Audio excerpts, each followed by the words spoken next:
राधे राधे भक्तों, जय श्री कृष्णा, जय श्री बांके बिहारी लाल की जय। भक्तों, हर साल भाद्रपद मास की शुक्ल पक्ष की चतुर्दशी तिथि पर अनंत चतुर्दशी का त्योहार मनाया जाता है। इस दिन भगवान गणपति जी की मूर्ति का विसर्जन करने के साथ साथ व्रत रखने का भी खास महत्व होता है। इस दिन अनंत चतुर्दशी पे भगवान विष्णु के अनंत रूप की पूजा व व्रत विधि विधान से किया जाता है। तो चलिए भक्तों, हम कथा श्रवण करते हैं। आप अपने हाथ में कुछ पुष्प और कुछ तिल लेकर आप ये कथा को श्रवण करेंगे। महाराज युधिष्ठिर ने एक बार राजसूय यज्ञ किया तथा यज्ञ मंडप का निर्माण बहुत ही सुंदर और अद्भुत तरीके से कराया गया। यज्ञ के मंडप में जल की जगह स्थल तो स्थल की जगह जल की भ्रांति होती थी। इसी के चलते दुर्योधन एक स्थल को देखकर जल कुंड में जाकर गिर गए। जब द्रौपदी ने यह देखा तो उनका उपहास करते हुए बोली कि अंधे की संतान भी अंधी होती है। इस कटु वचन को सुनकर दुर्योधन बहुत आहत हो गए और अपने अपमान का बदला लेने हेतु उसने युधिष्ठिर को घुत यानी जुआ खेलने के लिए बुला लिया। वह छल से जीत हासिल करके पांडवों को 12 वर्ष का वनवास दे दिया। वन में रहते वक्त उन्हें अनेक प्रकार के कष्टों को सहना पड़ा। फिर एक दिन वन में भगवान कृष्ण युधिष्ठिर से मिलने के लिए गए। तब युधिष्ठिर ने उन्हें अपना सब हाल विस्तार से बताया और इस विपदा से निकलने का मार्ग दिखाने के लिए कहा। इसके उत्तर में भगवान कृष्ण ने युधिष्ठिर को अनंत चतुर्दशी का व्रत करने को कहा। उन्होंने व्रत के बारे में बताया कि इसे करने से खोया हुआ राज्य भी प्राप्त हो जाएगा। वार्तालाप करने के बाद कृष्ण जी युधिष्ठिर को एक कथा सुनाने लगते हैं। उन्होंने कहा, प्राचीन काल में एक ब्राह्मण था और उसकी एक सुशीला नामक कन्या थी। जब कन्या बड़ी हो गई तो ब्राह्मण ने कौंडिन्य ऋषि से उसका विवाह कर दिया। विवाह संपन्न होने के बाद ऋषि ने अपने आश्रम की तरफ चलने लगे।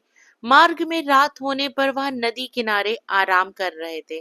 तभी सुशीला के पूछने पर उन्होंने अनंत व्रत का महत्व बताया। इसके बाद सुशीला ने उसी स्थान पर व्रत का अनुष्ठान कर 14 गांठों वाला डोरा अपने हाथ में बांध लिया।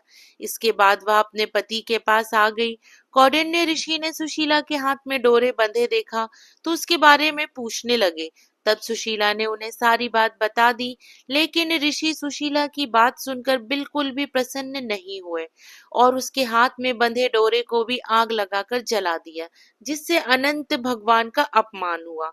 इसके परिणाम स्वरूप ऋषि की सारी संपत्ति नष्ट हो गई। सुशीला ने इसके पीछे का कारण डोर का आग लगाना बताया। इसके बाद ऋषि पश्चाताप की अग्नि में जलते हुए अनंत भगवान की खोज में वन की ओर निकल गए। वह भटकते भटकते वह निराश होकर गिर पड़े और बेहोश हो गए।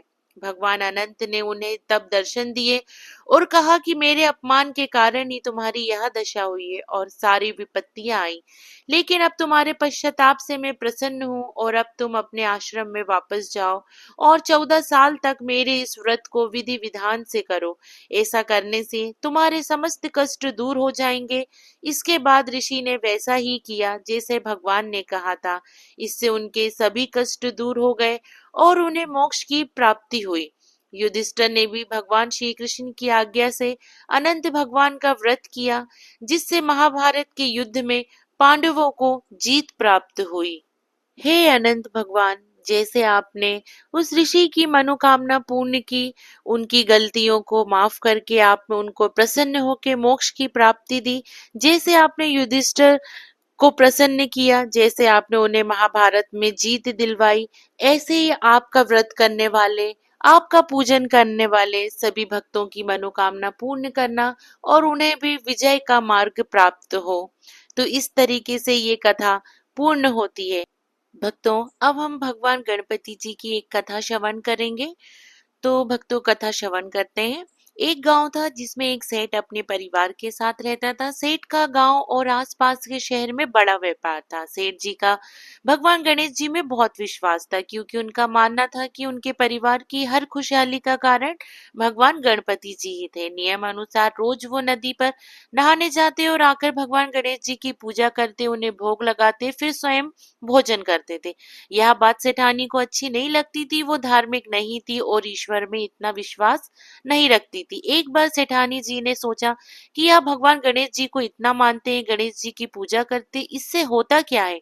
चलो आज देखती हूँ कि वो कैसे गणेश जी की पूजा करते हैं। अगले दिन जब सेठ जी नदी पर नहाने जाते हैं तो सेठानी जी गणेश जी की मूर्ति को उठाकर मूर्ति को कपड़े से ढककर बगीचे में जमी में दबा देती है। जब सेठ जी नदी पर से नहाकर आते हैं और देखते हैं कि भगवान गणेश जी की मूर्ति तो मंदिर में नहीं है, तो वे सेठानी से पूछते हैं कि गणेश जी की मूर्ति मंदिर में नहीं है तो कहाँ गई? सेठानी जी बोलती है, मुझे नहीं मालूम, मूर्ति को घर में बहुत ढूंढा पर मूर्ति नहीं मिली।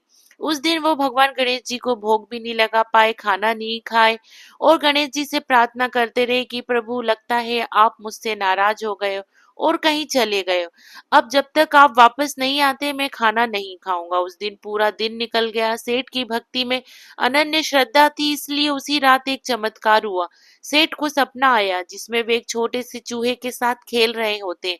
वो चूहे को खाने को लड्डू देते हैं। चूहा लड्डू लेकर बगीचे में जाता है और जमीन को खोदता है और लड्डू वहीं डाल देता है। अचानक सेठ जी की नींद खुल जाती है। सेठ जी बगीचे में जाते हैं और वहीं खोदते हैं जहां उनको सपने में दिखा था और वहीं से उनको कपड़े में लिपटे हुए भगवान गणेश जी की मूर्ति दिखती है। सेठ जी गणेश जी की मूर्ति की पूजा करके उनको वापस स्थान पे रखते हैं और सेठानी को सब बात बताते हैं। बात जानकर सेठानी को आश्चर्य होता है और अपनी गलती का एहसास होता है। वह सेठ जी को सारी बात बताती है और माफी मांगती है। अब सेठ व सेठानी दोनों गणेश जी की पूजा करते हैं। सच्ची श्रद्धा हो तो ईश्वर जमीन फाड़ कर भी निकलते हैं। सच्ची श्रद्धा और विश्वास भी ईश्वर का ही एक रूप है। जैसे प्रभु जैसे भगवान गणपति जी अपने भक्त पर कृपा बरसाई, ऐसे सभी पर अपनी कृपा बनाए रखें। जो भी प्रभु का व्रत करता है, पूजन विधि करता है, कथा सुनता है, उन पर भगवान गणपति जी हमेशा अपना आशीर्वाद बनाए रखते हैं। तो इस तरीके से भक्तों भगवान गणपति जी की ये कथा भी पूर्ण होती है।